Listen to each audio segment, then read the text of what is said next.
Hey, how's it going, guys? Well, today I have another knife I want to do a review on. This is the Spyderco Rubicon. Stunning knife. I mean, absolutely beautiful. Kind of flashy with those orange accents. You can see it has a nice pivot collar on there. Pretty classy. As well as the orange backspacer, G10. Really nice, extremely smooth. I mean, the quality is really, really superior. It's a beautiful knife. However, I don't recommend it for EDC, and there's a couple of reasons as to why. As a collector's knife, yeah, totally. This is a great Spyderco to have.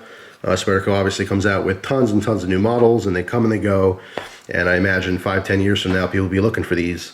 But to me, this has been better suited as an art piece or a collector's item as opposed to a user. And there's a couple reasons why. Again, I'll go over that later in the review.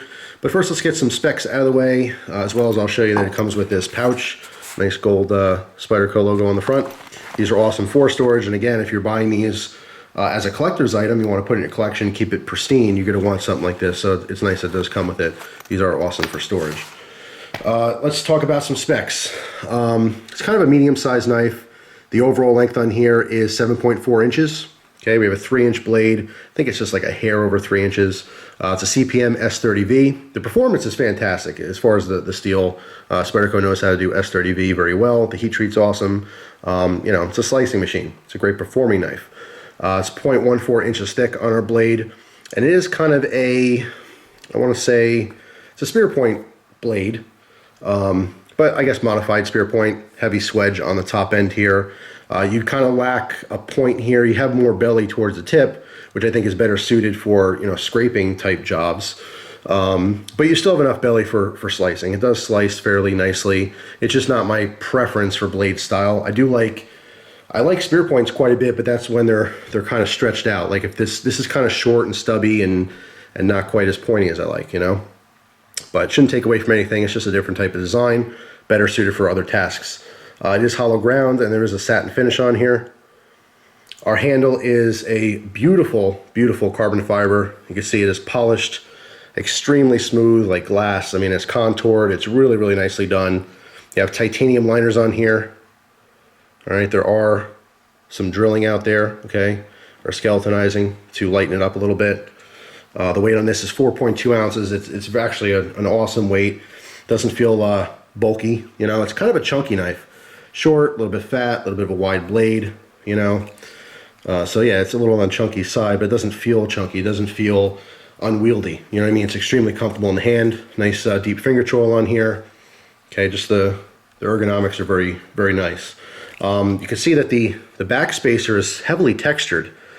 Now, when I talk about this being not a great option for EDC, that is the major flaw, in my opinion, is this is all about the looks and a little bit less about function. Okay, now that being said, the blade performs great. There's nothing wrong with the blade. Like I said, I'd like a little bit more of a point on there, but you know, it's nor here or there. It slices amazingly, you know, and as an EDC blade, if you just took the blade, put a different handle on it, yeah, it would work fine. But my biggest gripes is definitely in the design here. That heavy texturing, these are quite sharp edges. Okay, so rubbing on here, like, all right, for example, when it's in your hand, I don't have too many problems with the rubbing on my hand like this. Even with some heavier use, it didn't really create any hot spots. I was actually pretty surprised by that. My problem is when it's in the pocket. Okay, when this is clipped in the pocket, you can see this is set up for tip up right hand carry. We flip it over, you can see that the pocket clip is not swappable. It's just removable. Okay, so you're stuck with the tip up right side carry. Now when this is in the pocket, you can see this is an extremely, extremely pointy butt end of the knife, okay, and that center backspacer sticks up a little bit past the frame as well, okay. Very, very irritating. Okay, there have been multiple times when I was EDCing this, when I just went to go grab the knife, you know, or if I just went in my pocket and kind of skimmed across that, where actually I broke skin. I actually had a little cut on top of my hand from being rubbed raw from this sharp edge. Okay, so between that, the texturing on here, and the fact this comes to such a point, I just don't like it. It's not comfortable. And actually using it, it's fine. But carrying it, that's where the downside was for me. The lockup's perfect on this. It is centered very nicely as well. Great detent. I mean, the mechanics of the knife is spot on. Like I said, it's extremely, extremely well made. And attention to detail is also awesome. But just the comfort in carrying it and using it just wasn't there. In addition to, I'm not a huge fan of, like, you know, more stubby knives, more of the short, wide blades. I'd rather have more of a slender blade, you know, something in between this and obviously like something like a stiletto, you know. This is more of an extreme of a short, wide, fat blade. Now, I do have to say that Spyderco did an awesome job. You can see on the backside there, that's Peter Carey's mark. This is a collaboration with him. If you're not familiar, this design was originally his. This is his Rubicon. And if you do a Google search for that real quick, you can see his work. Absolutely beautiful. The Rubicon's cool. It's a cool design in general.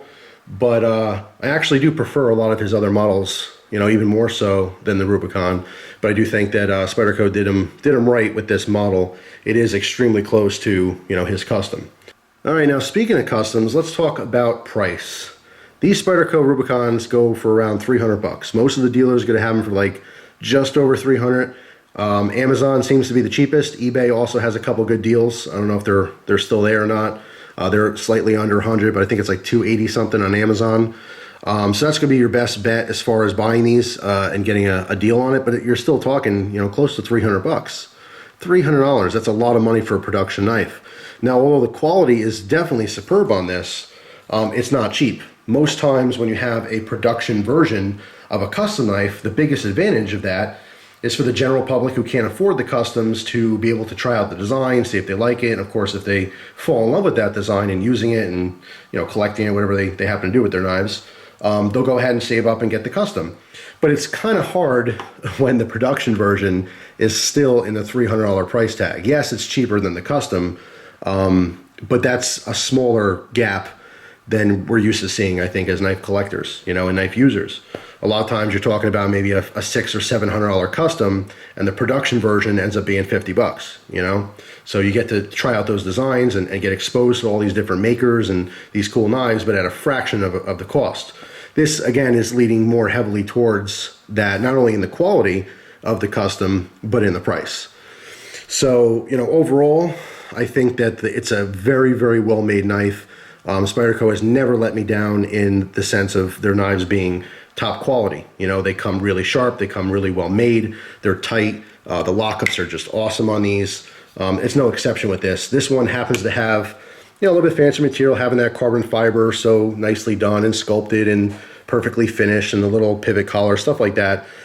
I mean, the attention to detail is phenomenal, but you're paying for it. You know what I mean? It should come to no surprise for a $300 price tag. As far as the flipper action on here, you can see there's a little bit of a slant cut, so your pointer finger just naturally drops right on there. There is a little jimping. It is an awesome flipper. It's extremely smooth. Like I said, the lockup's awesome. Doesn't take a whole lot of pressure, even from, I mean, pretty much any angle. One test you can do when you're using flippers is just to hold it straight up. Does it flip straight up? Then it's probably pretty good, or at least your knife is nice and smooth. All right, let's take another look at this pocket clip. As I mentioned before, it's not swappable or reversible. But it does carry very nicely because of such a smooth surface here on the carbon fiber. The finish is so polished. This is nice and tight, so it glides in very easily into the pocket, and it does hold very firmly. But again, my gripe is that that's what's sticking up, and it's sharp. It's sharp on the edge here, and it's definitely sharp on the tip. So overall, I mean, it's such a beautiful knife. It really is. And of course, Peter Carey's custom versions of this knife are also phenomenal. They're really awesome art pieces, you know? And this is probably the best quality production version of a custom knife that I've ever handled, to be honest. Like I said, usually the customs are so far from the production versions or that mimic those customs, where the gap is quite smaller. I think the best way I can really describe this is if you said, Jeff, what EDC knife should I get? I don't think I would ever recommend this. You know what I mean? If you said, Jeff, what Spyderco should I buy? I'd probably tell you 10 different models before I recommended the Rubicon, just for the performance, the versatility, you know, and as well as price is always a factor. It's just, that's what it comes down to. It's just not my favorite Spyderco, but it shouldn't be taken away from the fact that it's an awesome knife. What is a fact, though, and not personal preference, is the fact that this is uncomfortable. There's no way getting around that. Whether you like the blade style or not, that is a no-go. Okay, this heavy texturing here and that very sharp edge on the point, that's not a good thing. But other than that, it is still a beautiful knife. So there you go. That's my thoughts and opinions, my review on the Spyderco Rubicon. Thanks for watching. Hope you guys have an awesome day, and I'll see you soon. Take care.